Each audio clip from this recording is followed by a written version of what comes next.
Hunter Biden, other than the son of the president? Well, there's mounting scrutiny over his foreign business ties, as the New York Times is now suing the State Department for dragging its feet on handling of emails regarding Hunter. And a new report reveals a U.S. diplomat by the name of George Kent warned of his position, Hunter's, at Burisma, writing in an email, quote, "Someone in Washington needed to engage VP Biden quietly and say that his son Hunter's presence undercut the anti-corruption message the VP and we were advancing in Ukraine." That's from 2016, I believe.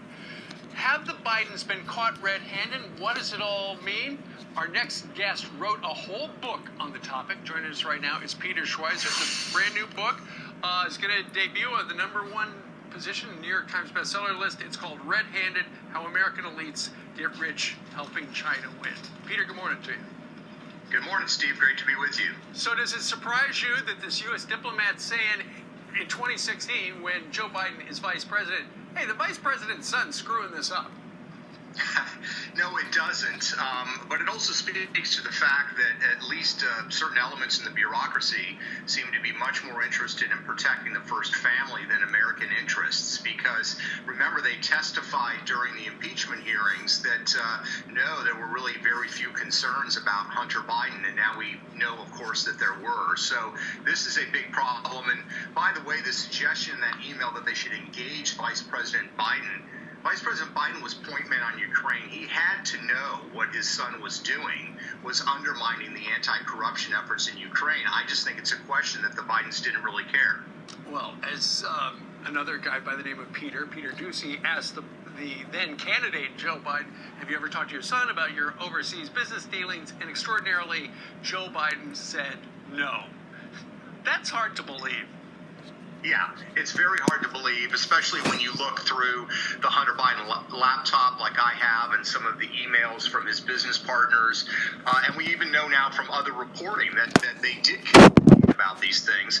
And even more importantly, Steve, as I point out in the book, they commingled funds. Hunter Biden was subsidizing his father's lifestyle. I'm sure his father wanted to know or knew where that money was coming from. And, of course, that money was coming from overseas. Well, the U.S. Attorney has been looking into Hunter Biden's tax problems since, I think, 2018, so it'll be interesting if they ever reveal how they're intertwined. In the meantime, extraordinary news, the New York Times is suing the Department of State, Joe Biden's Department of State, because they are stonewalling. They said, yeah, the soonest we can get you that information is 2023, which is just kicking the can so far out of the realm. The New York Times is saying, we're taking you to court. Why is suddenly, Peter, the New York Times interested in this stuff? Because, a year or so ago, it was only you and us.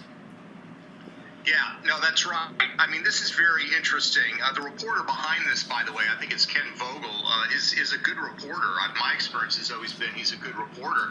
I think a lot of these newsrooms, you had management that did not want to cover these stories. They were sort of putting their fingers on the scale as far as politics are concerned. And I honestly think part of the calculation is, Steve, that they see that Joe Biden is struggling as president. He's probably not going to be here for very long.